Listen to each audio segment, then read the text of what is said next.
진짜 딱 말씀드린 대로 흘러가고 있죠. 이재명 대통령 기자회견 이후 유시민 작가와 김어준 공장장을 향한 공격은 물론이고 검찰개혁 보안수사권 문제를 가지고도 뉴박 세력들은 자기들 입맛에 맞게 해석하면서 거봐 대통령도 나랑 똑같이 말하잖아 이럴 거라고 했잖아요. 심지어 그 수위도 점점 높아질 거라고 했었는데 어떤 사람은 유시민 작가한테 욕설까지 내뱉고 또 어떤 사람은 유시민 작가와 김어준 공장장을 이재명 대통령이 저격했다고 하고 있고 어떤 사람은 역시나 대통령도 보안수사권을 검사들에게 남겨주자는 거다 이러고 있습니다. 그런데 이 사람들 특징이 뭔 줄 아세요? 항상 맥락과 앞뒤 발언을 다 잘라서 자신들 입맛에 맞는 발언들만 가져옵니다. 이러니까 당연히 자기들 말이 맞는 걸로 착각하는 거죠. 그런데 그냥 결론부터 말씀드리면요. 김민석 총리가 주도하던 검찰개혁 TF 사실상 해체 수순이라고 보시면 되고요. 이재명 대통령은 보안수사권 주면 안 된다. 그리고 그 결단 국회에게 맡기겠다. 즉 정청래 대표 지위에 맡기겠다고 명확하게 말했습니다. 그래서 어제 정청래 대표와 김용민 의원도 페이스북에 입장을 밝힌 거겠죠. 정청래 대표는 뭐라고 올렸냐? 이 대통령 검찰 보안수사권 정부 입장 고집 안 해. 국회에 맡길 생각. 이걸 인용하면서 특별히 감사합니다. 국회에서 좋은 결론으로 성과를 내겠습니다. 이렇게 입장을 덧붙였습니다. 이걸 유박 세력들은 어떻게 몰아가고 있냐? 이재명 대통령이 정청래 끌어내리려고 하는 건데 그래서 김민석을 당대표 하라고 파견시킨 거잖아. 김칫국 엄청 마시네? 이러고 있습니다. 인과관계도 안 맞고 사실관계도 틀린 거죠. 애초에 3차 검찰개혁은 언제 진행되나요? 민주당 전당대회 전에 완성된다는 게 중론이죠. 그리고 대통령이 총리를 당대표 하라고 파견한다? 애초에 당원들이 전당대회에서 선출해야 당대표가 되는 건데 말이 되나요? 이게 진짜 우리 상식으로는 말도 안 되는 소리인데 이 사람들은 실제로 이러고 다닌다는 게 문제고요. 법사위 김용민 간사도 입장을 냈죠. 개혁은 미리미리 준비해야 한다면서 지난 3월부터 당 지도부에 검찰개혁을 위한 형사소송법을 만들자고 제안했으나 거절당했다. 대통령께서 국회 주도를 말씀하셨으니 시민사회 개혁안을 당론으로 추진하자 이런 말을 했습니다. 약간 충격적으로 들리실 수 있는데 이것도 뭐 이미 예견했던 일이죠. 김용민 간사가 법사위원을 하고 싶다고 했을 때 당 지도부에서 거절했다는 얘기도 했었잖아요. 법사위원장을 결정하는 게 누구? 한병도 원내대표와 원내 지도부입니다. 이건 뒤에서 자세히 얘기해 보도록 하고요. 오히려 그래서 일각에선 김민석 총리가 빠지니 검찰개혁도 속도가 붙는 것 아니냐고 해석하기도 하던데 지금 뉴박 세력들은 어떤 식으로 장난을 치고 있냐? 이것도 전체 맥락을 들어보면 황당하기 짝이 없습니다. 아마 이재명 대통령의 이 발언을 두고 이거 봐 대통령도 보안수사권을 남겨두는 게 본인 생각이라고 하잖아 이럴 겁니다. 실제로 딱 이 부분만 들으면 그렇게 들립니다. 영상으로 잠깐 듣고 올까요? 검찰의 견제도 중요하죠. 왜냐하면 대형 사고, 초대형 사고를 쳤으니까 있을 수 없는.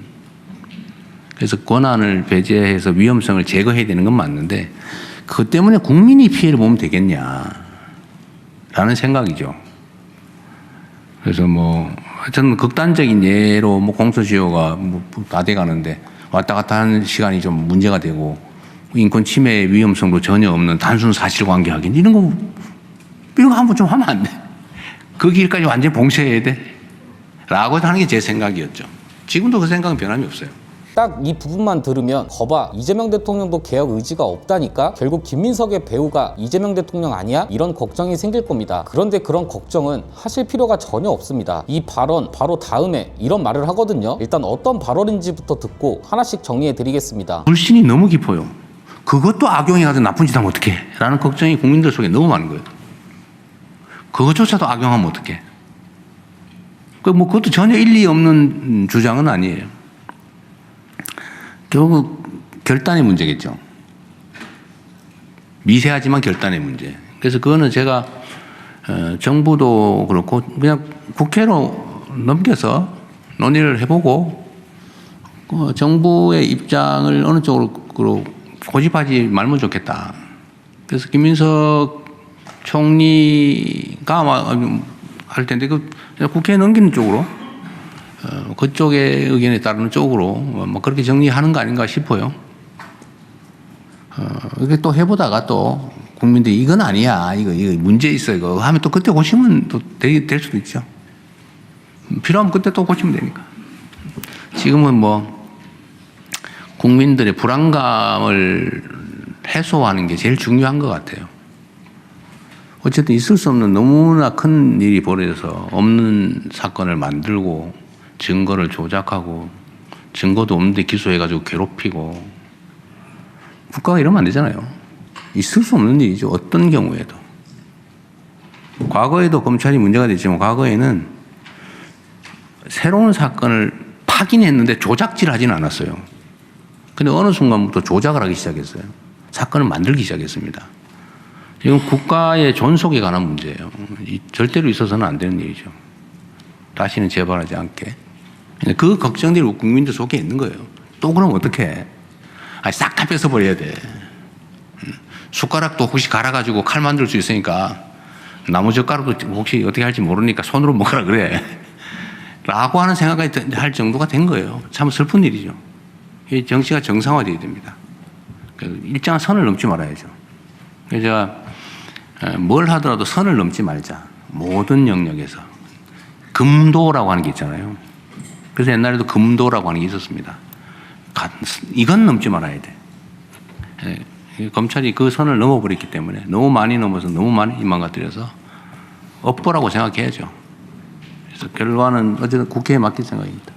자, 이렇게 전체 맥락을 들으니까 어떤가요? 딱 문장의 틀이 잡히죠? 이재명 대통령의 말은 이런 겁니다. 앞에 발언만 들으면 내 생각은 이렇다, 여기서 끝나는 거고요. 뒤에까지 들으면 내 생각은 이랬는데 지금은 국민 불안이 너무 크다, 나는 국민의 불안을 해소하는 게 가장 중요하다, 그래서 이 문제는 기존 정부 입장 고집하지 말고 국회에 넘길 테니까 결단 잘 해라, 이렇게 되는 겁니다. 화려한 해석 필요 없이 그냥 있는 그대로 전체 문장을 보면 그런 겁니다. 뉴박들이 인용하는 부분 말고 바로 뒤에 굉장히 중요한 멘트들이 나왔다는 건데 딱 세 부분만 보시면 됩니다. 우선 김민석 총리가 하던 걸 국회에 넘기겠다는 말은 뭔가요? 이미 지난 2차 정부안 때도 국무총리, 법무부 장관, 행안부 장관 이 세 사람을 직접 거론하면서 비판했잖아요. 수기하라 했는데 과정 관리가 제대로 안 됐다고 하면서요. 그 뒤로 개선이 됐다면 그대로 맡겨도 되는데 법무부 장관은 보안수사가 검찰의 성과라는 망언을 하고 있고 총리실에서 주도하는 검찰개혁 토론회에는 박상용의 배우자가 참석하고 이러니까 이걸 맡길 수가 없는 거죠. 그래서 여기서 말하는 정부의 고집은 보안수사권을 예외적으로 남겨야 한다, 보안수사는 검찰의 성과다, 이런 고집 부리지 말고 국민 불안을 해소하는 게 가장 중요하니 국회에 넘겨버리겠다고 선언한 발언이라고 볼 수 있는 겁니다. 2차 정부안 때와 지금의 가장 큰 차이가 뭐냐면 국정조사 장면을 모두가 봤다는 거죠. 강백신이 국회에 나와서 소리를 지르고 이재명이라는 사람을 악마화했던 사건들은 모두 검찰, 언론, 국힘 그리고 윤석열까지 나서서 조작했다는 사실이 드러났고 이것 때문에 국민들의 불신과 불안이 커졌고 그렇기 때문에 검찰개혁은 결국 국민들의 불안을 해소하는 게 가장 중요하다고 명확하게 말한 겁니다. 그래서 사실 김민석, 정성호, 윤호중 이 세 사람은 양심이 있다면 검찰개혁으로 오히려 국민들을 불안하게 만든 책임을 통감하는 건 물론이고 이재명 대통령 발언을 듣고 뼈아프다고 느껴야 정상이다, 저는 개인적으로 이렇게 보고요. 그렇기 때문에 이제는 국회, 즉 민주당에서 어떻게 개혁안이 나오는지를 보면 된다는 겁니다. 이렇게 되면 보는 사람들 입장에서도 구분하기가 더 좋아진 거죠. 정청래 대표나 법사위원들은 당연히 점이나 등과 같은 걸로 장난질하는 걸 원천 차단하려 할 겁니다. 그럼 우리는 누구를 예의주시하면 된다? 원내대표와 원내 지도부를 예의주시하면 됩니다. 이유는 간단합니다. 앞에서 말씀드린 것처럼 김용민 간사의 법사위원장 지명 요청도 거절하고 형소법을 미리 만들자는 제안도 거절한 지도부는 어디? 원내대표와 원내 지도부겠죠. 그런데 이 원내 지도부 구성이 굉장히 아리까리하다는 것도 얼마 전에 다뤄드렸습니다. 한병도 원내대표는 익산 을을 지역구로 두고 있는데 하필이면 김민석은 익산에 전셋집을 구했고 익산시는 또 김민석을 익산시 명예시민으로 임명했고 한병도 원내대표는 연임이 확정되자마자 박균택을 원내 부대표로 재임명했고 박균택은 법사위원들 중에 유일하게 2차 검찰개혁 당시 정부안을 찬성했고 최근에는 문재인 정부 검찰개혁의 모든 책임을 조국 전 후보에게 뒤집어 씌우려 했고 이런 이상한 흐름들을 말씀드린 적 있잖아요. 그리고 원내 지도부와 원내대표의 역할 중 하나가 뭐다? 의원총회 분위기를 좌우한다는 것도 있었죠. 이 의원총회 분위기 얼마나 엉망인지 최강욱 전 의원이 설명한 적이 있습니다. 이래서 민주당 의원총회도 생중계해야 한다고 하는 건데 그 장면도 짧게 보고 오겠습니다. 그래서 대통령 국무회의 생중계 하시는 게 되게 중요한 거예요.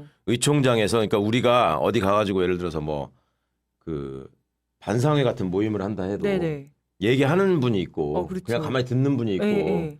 누구 말을 이렇게 눈치 보다가 다수인 쪽으로 가서 그냥 붙는 사람이 있고 이렇잖아요. 똑같아. 그러니까 적어도 저는 대한민국 민주 세력의 본진인 민주당의 의원총회가 그럴 거라고는 꿈에도 생각을 안 했거든요. 그러니까 지금도 김용민 똑같아요? 의원이나 비슷해요? 아니 그게 내가 거짓말하겠어 지금 나도 아니, 해봤다고. 아니 의원 오늘 그만둔 지 좀 몇 년 됐잖아. 심하면 더 심했지. 물어보는 그것도 거야. 예를 들면 거기 가서 얘기하는 사람만 한다고 그랬잖아요. 네네. 그러면 앉아가지고 그 얘기를 경청이나 하면서 어떤 사람 말이 맞는지 내가 그래도 듣고 판단이라도 해야 되겠다 하면 괜찮아. 계속 쑥쑥쑥쑥쑥 그러면 아 뒤에서 김용민 의원이나 이런 사람들은 그때마다 가서 이 분위기에서 꼭 해야 될 말을 해야 되고 이게 방향을 그렇죠. 엇나가지 않게 해야 된다고 얘기를 하고 많이 손들고 나가는 편이란 말이에요. 예, 예. 그럼 손들고 나가면 에이 또 나가네 진짜?